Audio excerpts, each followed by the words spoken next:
we can tackle, these types of oils. I mean, it's not just the water, the dirt, but there's solids in it. If we, after chemically analysis, we can really find out exactly what's in there, different solvents, because, for years and years and years, I mean, before people became a little bit conscious about it, they just tended to pick up the oil and dump it and just collect it in these huge tanks. And that creates water problems for the water base in some instances. Yeah, I mean, there's a lot of problems. I mean, the transportation of motor oils, I mean, I believe, is a huge percentage of our water pollution problems around the country. And there's things like where these storage tanks, you're getting moved around, and it'd be really nice if the industry had just set a standard, and then that's what we're trying to set up, is try to be in the forefront of that.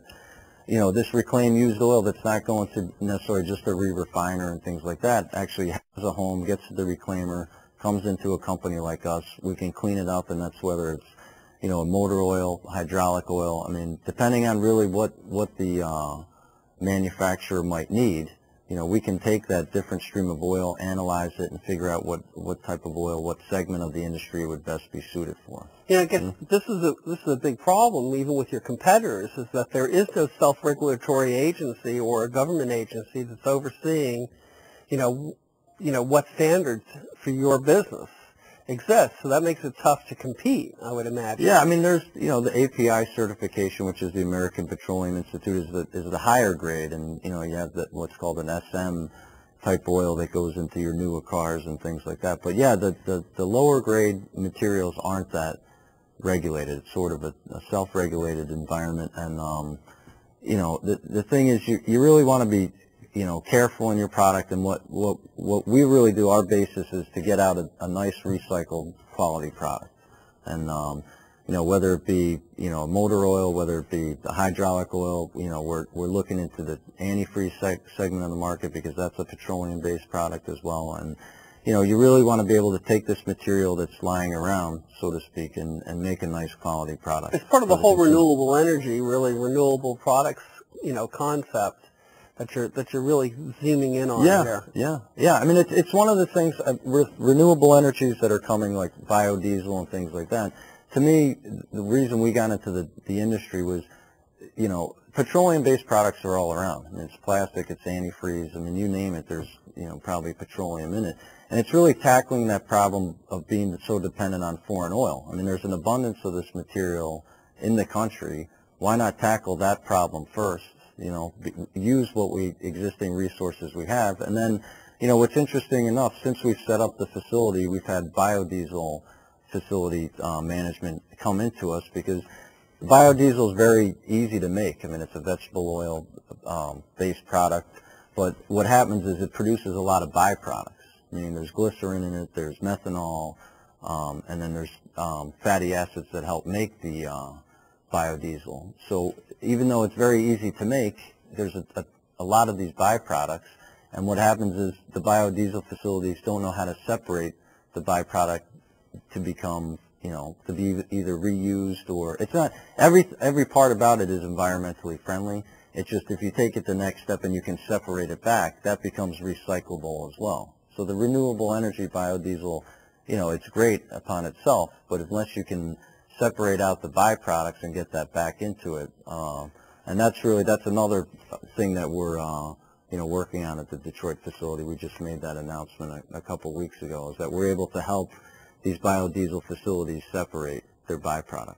Then that makes them more efficient and makes them more more, because the feedstock on the biodiesel, these vegetable fats, and by able to separate the fatty acids back out and being able to give those back to them, is that they can keep reusing it, and that to me is the bottom line of a renewable energy. And then what we can do, separating out and reclaiming the methanol, so that can be used again either in that application or another application. Then you've got the glycerin, because that's a big byproduct. For every gallon of biodiesel made, there's 10% comes out in glycerin, and glycerin's used in depending on the grade, anything from cigarettes to hair care products. And, see, hair care products I knew, but not cigarettes. Yeah, hot dogs. I mean, if you look at it, I mean, it's depending on the grade. So there's and it's I abundant. got a kick out of that hot dogs on top of it. Cigarettes, hot Yeah, dogs. I mean, look at a label. I mean, you'll see the glycerin. It's a component. It's a preservative also, isn't it? Yeah, I mean, it's got a lot of applications. I mean, in the food industry, hair care products. I believe they use them in pharmaceutical drugs and the refined.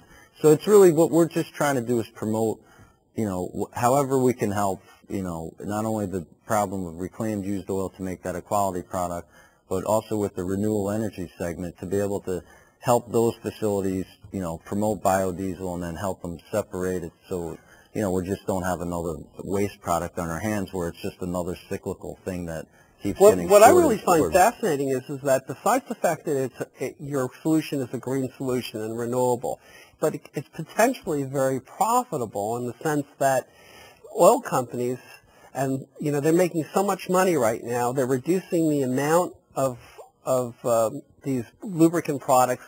Purchase orders. I mean, we started distributing the Super X product, headed up by Mazen Khatib, who's he's been in the business for a long, long time, has a great customer base, and we've got orders in excess of $10 million to get the product out there. But the bottom line is the major oil companies, because they're making so much money on gas and diesel right now, they've actually pushed down the percentage that these lubricants are made out of, motor oils, power steering fluids and things like that, down to less than 1% of a barrel of crude. So my feeling and the hopes of going forward is that by being able to have a quality product to recycle, like I said before, by recycling the product, you're not losing quality in the performance of that product. I mean, you're just reusing it. And we're really hoping to capture, the economic opportunity in that segment, because it's all supply and demand. I mean, as the supply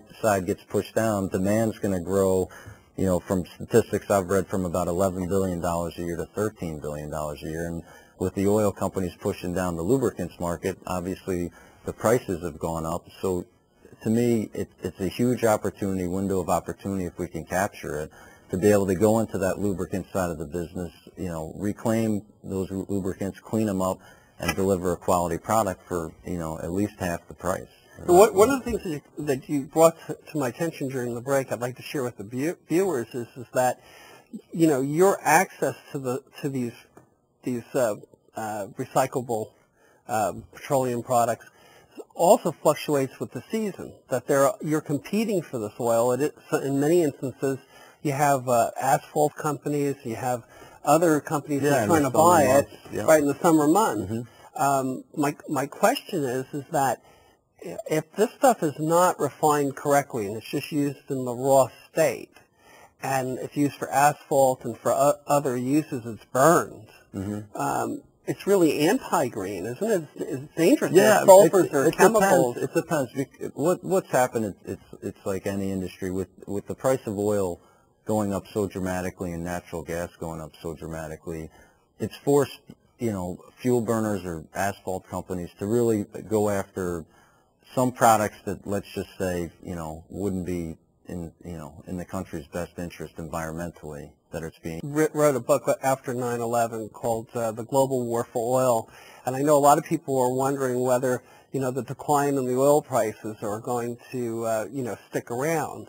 And, just as a contribution, as I think, I wouldn't rely on the fact that oil is going to come down long term, to $70, $50, like some people are believing, which you have to understand in this economic crisis, is that the hedge funds and the people who manage money, who speculate in these markets, have deleveraged themselves. And as a result, we've had a drop in the price. I think long term, that's not going to be the case. What's going to be the case is an expanding economy worldwide, energy demand is going to increase. And your company's position. One last thing, yes or no? We have a lot of state representatives, we have politicians here in the state. If they reach out to you and, want to talk to you about what you're doing for the state of Florida, mm-hmm. Try to get a program going, or would you be receptive? Oh, absolutely. Okay. Absolutely. Because, I'd like to see my state, I'm sure our viewers would like to see our state tackle this problem. And